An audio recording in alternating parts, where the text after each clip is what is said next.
सुब्रत रॉय शायद ही इन्हें कोई जानता होगा, पर सहारा ग्रुप जिसे आज हर भारतीय जानता है, और जाने भी क्यों ना, एक मामूली सा इंसान जिसने कभी गोरखपुर की गलियों में नमकीन बेची, उस पर पूरे 24,000 करोड़ रुपए के घोटाले का आरोप जो लगा। चलिए जानते हैं कैसे एक मामूली से इंसान ने लगभग सभी भारतीयों की धड़कनें रोक दी। साल 1948 जब एक बंगाली हिंदू परिवार में जन्म होता है सुब्रत रॉय का।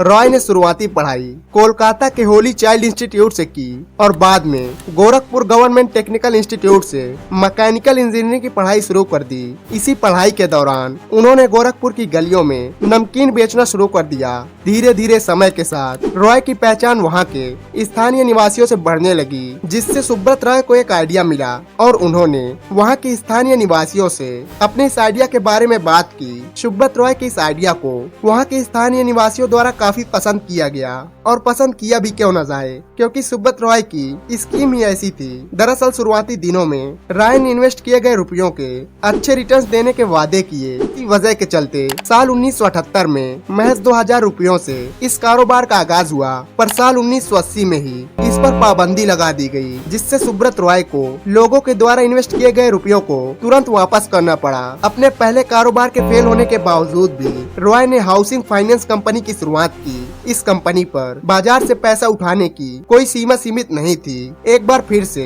सुब्रत रॉय की रेलगाड़ी चल पड़ी और यहीं से शुरुआत होती है सहारा कंपनी की। ज्यादा से ज्यादा लोग सुब्रत रॉय की इस कंपनी में इन्वेस्ट करने लगे। धीरे धीरे लोगों की इन्वेस्टमेंट बढ़ती गई और सुब्रत रॉय की सहारा भी बढ़ती गई, जिससे रॉय ने अपने व्यापार का विस्तार करना शुरू कर दिया और business finance, real estate, media and entertainment, manufacturing और IT सेक्टर में भी अपने कदम रखे। सुब्रत रॉय केवल भारत तक ही सीमित नहीं रहे। उन्होंने अमेरिका के न्यूयॉर्क में 44,000 करोड़ रुपए की कीमत से न्यूयॉर्क प्लाजा और ड्रीम न्यूयॉर्क 2 लग्जरी होटल खरीदे। ये होटल आज भी दुनिया के नामी होटलों में शामिल हैं। धीरे धीरे सहारा का क्रेज बढ़ता गया। शहर शहर, गांव गांव एजेंट बनाए गए, जिनके माध्यम से लोगों ने अपनी जमा पूंजी सहारा में इन्वेस्ट कर दी। एक समय ऐसा आया जब सहारा इंडियन रेलवे के बाद सबसे ज्यादा नौकरी देने वाली संस्था बन गई, जिसके चलते सुब्रत रॉय का नाम देश की बड़ी हस्तियों में गिना जाने लगा। यही वजह रही कि सुब्रत रॉय की सहारा ने 11 सालों तक इंडियन क्रिकेट टीम को स्पॉन्सर किया। इतना ही नहीं, उन्होंने खुद की टीम पुणे वॉरियर्स को भी साल 2013 में IPL टीम में उतारा। एक तरफ सुब्रत रॉय की रेलगाड़ी लगातार आगे बढ़ती जा रही थी, पर शायद वो भूल चुके थे कि इस गाड़ी की चैन पुलिंग हो चुकी है। ज्यादा दिमाग पर जोर डालने की जरूरत नहीं है। कुछ समय तक मेरे साथ बने रहिए, सब कुछ समझ आ जाएगा। दरअसल इस समय तक सहारा केवल अकेली कंपनी नहीं थी, बल्कि यह एक ग्रुप बन चुका था, जिसमें सहारा इंडियन रियल एस्टेट, सहारा हाउसिंग कॉर्पोरेशन जैसी कंपनियां शामिल हो गई थीं। यही वजह थी कि साल 2009 में सहारा समूह की एक कंपनी सहारा प्राइम सिटी ने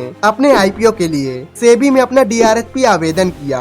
वीडियो में आगे बढ़ने से पहले हमें ये समझ लेना चाहिए कि सेबी, IPO और DRHP क्या होता है। दरअसल सेबी का अर्थ है security exchange board of India. मोटे तौर पर समझे तो इसका काम शेयर बाजार के इन्वेस्टर्स के हितों की देखरेख और कंपनियों के द्वारा मार्केट के नियमों का पालन करवाना होता है। IPO जिसका अर्थ है इनिशियल पब्लिक ऑफरिंग। मोटे तौर पर समझे तो यह एक प्रक्रिया होती है जिसके माध्यम से कोई भी कंपनी अपने शेयर्स को जनता में बेचती है। और DRHP जिसका अर्थ है ड्राफ्ट रेड हेरिंग प्रोस्पेक्टस। मोटे तौर पर समझे तो यह एक डॉक्यूमेंट फाइल होती है जिसमें किसी कंपनी की सारी जानकारी जुड़ी होती है। जब साल 2009 में प्राइम सिटी ने सेबी में अपना DRHP आवेदन किया, तो सेबी को सहारा की 2 कंपनियां, सहारा इंडियन रियल एस्टेट और सहारा हाउसिंग इन्वेस्टमेंट में कुछ गड़बड़ी दिखी, जिससे सेबी को लगा कि इन्होंने गलत तरीके से जनता से पैसे लिए हैं। यह सब चल ही रहा था। किसी भी सेबी को इन कंपनियों की शिकायत मिली। इसमें कहा गया कि यह कंपनियां गलत तरीके से OFCD जारी कर रही हैं।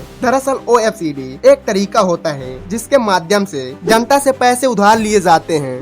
जब सेबी ने जांच शुरू की, तब पता चला कि इन 2 कंपनियों ने लगभग 24,000 करोड़ रुपए इकट्ठा किए हैं, जिसके बाद सेबी ने सहारा के नए OFCD जारी करने पर रोक लगा दी और 15% ब्याज के साथ जनता के पैसे वापस करने का आदेश दिया, जिससे सहारा भड़क गए और इलाहाबाद हाई कोर्ट पहुँचे। यहाँ से भी राहत न मिलने पर मामला सुप्रीम कोर्ट पहुँचा, जहाँ सुप्रीम कोर्ट ने सहारा को जनता के पैसे वापस करने का आदेश दिया। लेकिन कोर्ट के आदेश के बावजूद भी सहारा पैसे नहीं दे सका, जिससे कोर्ट कोर्ट ने सहारा को 3 किस्तों में जनता को रुपए वापस करने का आदेश दिया, जिसके बाद सहारा ने अपनी पहली किस्त में 5210 करोड़ रुपए सेबी के खाते में जमा करवा दिए, लेकिन बाकी के बचे रुपए सहारा वापस नहीं दे सका, जिससे सहारा के सभी बैंक खातों को पूरी तरीके से सीज कर दिया गया और फरवरी 2014 को सुब्रत रॉय को अरेस्ट कर लिया गया। जिसके बाद साल 2016 में पेरोल की वजह से रॉय बाहर आए। यह विवाद तब भी चल रहा था और साल 2023 में सुब्रत रॉय का निधन हो गया, जिससे लोगों को लगने लगा